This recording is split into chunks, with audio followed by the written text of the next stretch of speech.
D'sCookingന്റെ പുതിയൊരു വീഡിയോയിലേക്ക് എല്ലാവർക്കും സ്വാഗതം. ഇന്ന് ഞാൻ ഉണ്ടാക്കാൻ പോകുന്നത് ട്രിവാൻഡ്രം സ്പെഷ്യൽ ബോളിയാണ്. അപ്പോൾ ഇതെങ്ങനെ ഉണ്ടാക്കാമെന്ന് നമുക്ക് നോക്കാം. ഈ വീഡിയോ കണ്ടിട്ട് ഇഷ്ടപ്പെട്ടാൽ നിങ്ങൾ തീർച്ചയായും ലൈക്ക് ചെയ്യാനും ഷെയർ ചെയ്യാനും മറക്കരുത്. അതുപോലെ തന്നെ ഈ ചാനൽ നിങ്ങൾ ആദ്യമായിട്ടാണ് കാണുന്നതെങ്കിൽ സബ്സ്ക്രൈബ് ചെയ്യാനും മറക്കരുത്. അപ്പോൾ നമുക്ക് വീഡിയോയിലേക്ക് കടക്കാം. ബോളി ഉണ്ടാക്കാൻ നമുക്ക് കടലപ്പരിപ്പ് വേണം. ഞാൻ ഈ ഒരു ഗ്ലാസിൻ്റെ അളവിനുള്ള 1 ഗ്ലാസ് കടലപ്പരിപ്പാണ് എടുത്തിരുന്നത്.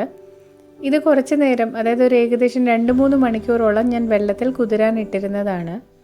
ഇത് നമുക്കിനി ഒന്ന് വേവിച്ചെടുക്കണം. അപ്പോൾ അതിനായിട്ട് ഞാനിതൊരു കുക്കറിലേക്ക് മാറ്റിയിട്ടുണ്ട്.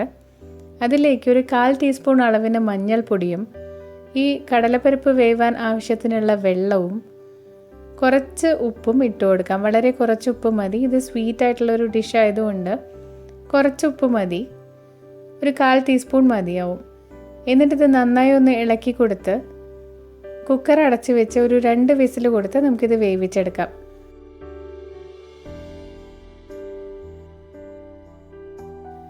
പരിപ്പ് വെന്ത് വരുന്ന സമയം കൊണ്ട് തന്നെ നമുക്ക് ബോളിക്ക് ആവശ്യമായിട്ടുള്ളൊരു മാവ് തയ്യാറാക്കിയെടുക്കാം.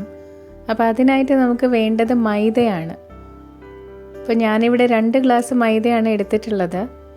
ഈ മൈദയിലേക്ക് ഒരു 1/4 ടീസ്പൂൺ ഉപ്പും കൂടെ തന്നെ 1/4 ടീസ്പൂൺ മഞ്ഞൾപ്പൊടി കൂടി ആഡ് ചെയ്ത് കൊടുക്കാം.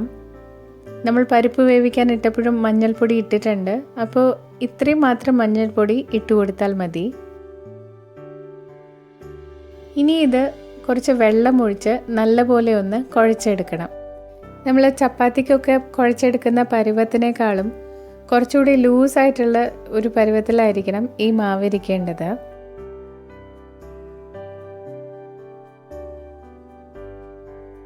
ഇനി ഇതിലേക്ക് 1 സ്പൂൺ നല്ലെണ്ണ ഒഴിച്ചു കൊടുക്കാം. എന്നിട്ട് നല്ലതുപോലെ കുഴച്ചെടുക്കാം. എണ്ണ ഒഴിച്ചു കൊടുക്കുമ്പോൾ പെട്ടെന്ന് തന്നെ നമുക്കിത് കുഴച്ചെടുക്കാൻ പറ്റും.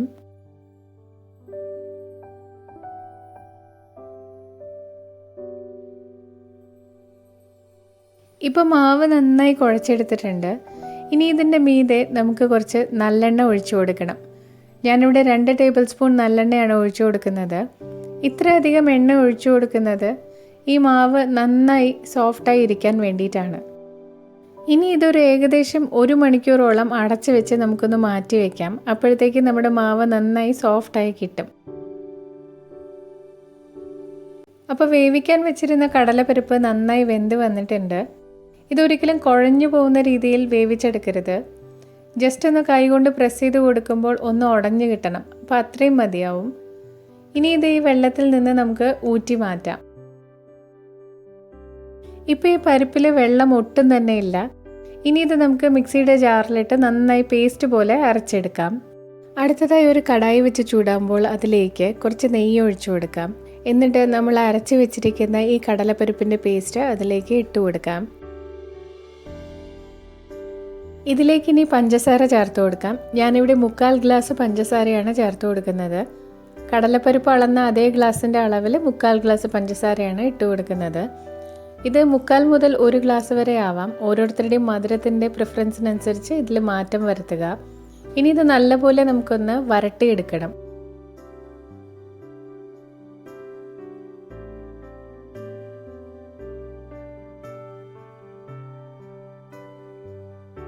ഇനി ഇതിലേക്ക് കുറച്ച് ഏലക്ക പൊടിച്ചത് ചേർത്ത് കൊടുക്കാം. നല്ലതുപോലെ ഒന്ന് മിക്സ് ചെയ്തെടുക്കാം. ഇപ്പോൾ ഇത് നന്നായി ഒന്ന് വരണ്ട് വന്നിട്ടുണ്ട്. ഇത് ഇത്രയും തന്നെ മതി. ഇനി ഇത് ചൂടാറാൻ വെക്കണം. നല്ലതുപോലെ ചൂടാറിയതിന് ശേഷം നമുക്കിത് ഉരുട്ടിയെടുക്കാം. ഇതിപ്പോൾ നന്നായി ചൂടാറിയിട്ടുണ്ട്. ഇനി ഇത് നമുക്ക് ചെറിയ ചെറിയ ഉരുളകളാക്കി ഉരുട്ടിയെടുക്കാം. ഞാനിവിടെ വലിയ ഒരു നാരങ്ങയുടെ വലുപ്പത്തിനുള്ള ഉരുളകളാക്കിയിട്ടാണ് ഉരുട്ടിയെടുക്കുന്നത്. എല്ലാം ഇതുപോലെ ഉരുട്ടി മാറ്റി വയ്ക്കാം.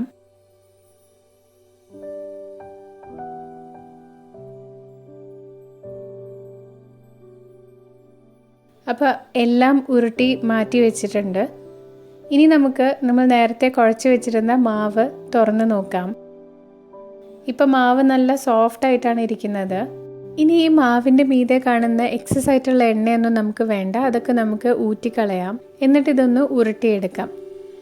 കടലപ്പരിപ്പിൻ്റെ ഉരുളകളെക്കാളും ചെറിയ ഉരുളകളായിട്ട് വേണം ഈ മാവ് നമുക്ക് ഉരുട്ടിയെടുക്കാൻ.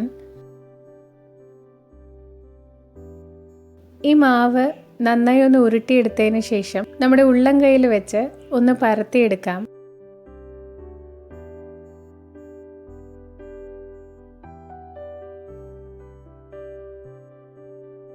നമ്മൾ നേരത്തെ ഉരുട്ടി മാറ്റി വെച്ചിരുന്ന കടലപ്പരിപ്പിൻ്റെ ഒരു ഉരുളയെടുത്ത് ഇതിൻ്റെ നടുക്ക് വെച്ച് കൊടുക്കാം. എന്നിട്ട് ഇതൊന്ന് ക്ലോസ് ചെയ്ത് കൊടുക്കാം. ഇത് മൈദ ആയതുകൊണ്ട് തന്നെ ഇങ്ങനെ വലിക്കുമ്പോൾ നന്നായി വലിഞ്ഞു കിട്ടിക്കോളും. അപ്പോൾ ഇത് ക്ലോസ് ചെയ്ത് കൊടുത്തതിന് ശേഷം ഇതിൻ്റെ അറ്റത്ത് കാണുന്ന എക്സസ് ആയിട്ടുള്ള മാവ് നമുക്ക് വേണ്ട, അത് നമുക്ക് ഇങ്ങനെ മുറിച്ച് മാറ്റാം. എന്നിട്ടിത് നല്ലപോലെ ഒന്ന് ഷേപ്പ് ചെയ്തെടുക്കാം.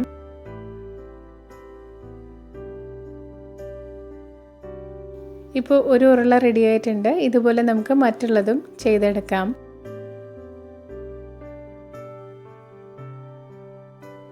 നമ്മളെടുക്കുന്ന മാവിൻ്റെ ഉരുള എപ്പോഴും കടലപ്പരിപ്പിൻ്റെ ഉരുളേക്കാളും ചെറുതായിരിക്കാൻ പ്രത്യേകം ശ്രദ്ധിക്കണം. അപ്പോൾ മാവ് കൂടിപ്പോയാൽ ബോളിയുടെ സോഫ്റ്റ്നെസ് കുറയും. അതുകൊണ്ടാണ് അങ്ങനെ പറയുന്നത്.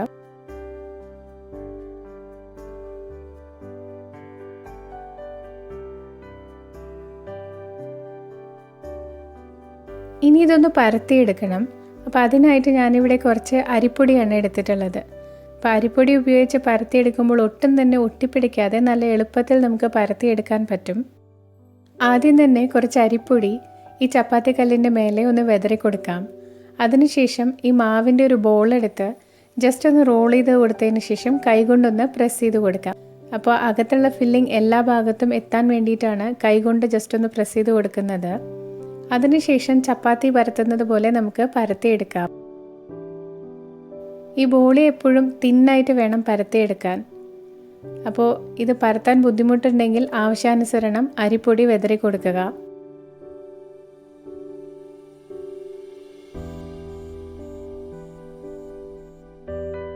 ഇപ്പോൾ കാണുമ്പോൾ തന്നെ അറിയാം ഈ അകത്തുള്ള കടലപ്പരിപ്പിൻ്റെ ഫില്ലിംഗ് എല്ലാ ഭാഗത്തും കറക്റ്റായിട്ട് വന്നിട്ടുണ്ട്. അപ്പോൾ അത് പെർഫെക്റ്റ് ആയിട്ട് നമുക്ക് പരത്തിയെടുക്കാനും പറ്റുന്നുണ്ട്.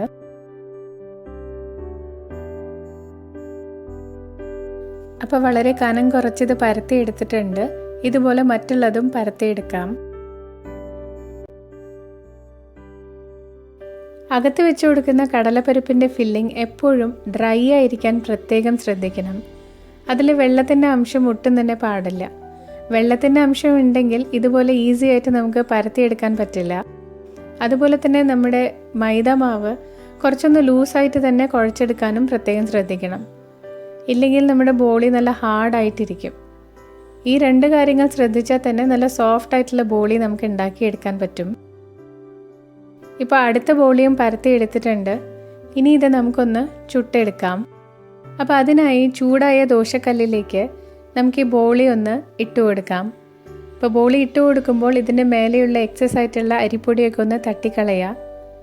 അതുപോലെ തന്നെ ഇത് ഇട്ട് കൊടുത്തതിന് ശേഷം ഫ്ലെയിം ഒന്ന് മീഡിയം ആക്കി വെക്കുക. എന്നിട്ടിത് തിരിച്ചും മറിച്ചും ഇട്ട് ചുട്ടെടുക്കുക. ഇത് മറിച്ചിട്ട് കൊടുത്തതിന് ശേഷം കുറച്ച് നെയ്യ് ഇതിൻ്റെ മേലെ നമുക്കൊന്ന് തൂവി കൊടുക്കാം. ഇത് പെട്ടെന്ന് തന്നെ വെന്ത് കിട്ടും. ഇതിൻ്റെ അകത്ത് വെച്ച് കൊടുത്തിരിക്കുന്ന ഫില്ലിംഗ് ഓൾറെഡി വെന്തിട്ടുള്ളതാണല്ലോ. പിന്നെ ഉള്ളത് മേലത്തെ ഈ മൈദയുടെ തിന്ന ലെയറാണ്. അത് ഒന്ന് ചൂട് തട്ടുമ്പോഴേക്കും തന്നെ വെന്ത് കിട്ടും. ഇത് നമുക്ക് ഒന്നുകൂടി ഒന്ന് മറിച്ചിട്ട് കൊടുക്കാം. എന്നിട്ട് ആ വശത്തു കൂടി കുറച്ച് നെയ്യ് പുരട്ടി കൊടുക്കാം. ഇത് തിരിച്ചും മറിച്ചും ഇട്ട് കൊടുക്കുമ്പോൾ ബോളി പൊട്ടിപ്പോവാതെ നോക്കണം. അപ്പോൾ അത്ര സോഫ്റ്റായിട്ടാണ് നമ്മുടെ ബോളി ഇരിക്കുന്നത്. ഇപ്പം നമ്മുടെ ബോളി റെഡി ആയിട്ടുണ്ട്. ഇനി ഇത് നമുക്ക് എടുത്ത് മാറ്റാം. എന്നിട്ട് ബാക്കിയുള്ളതും കൂടി ഇതുപോലെ ചുട്ടെടുക്കാം.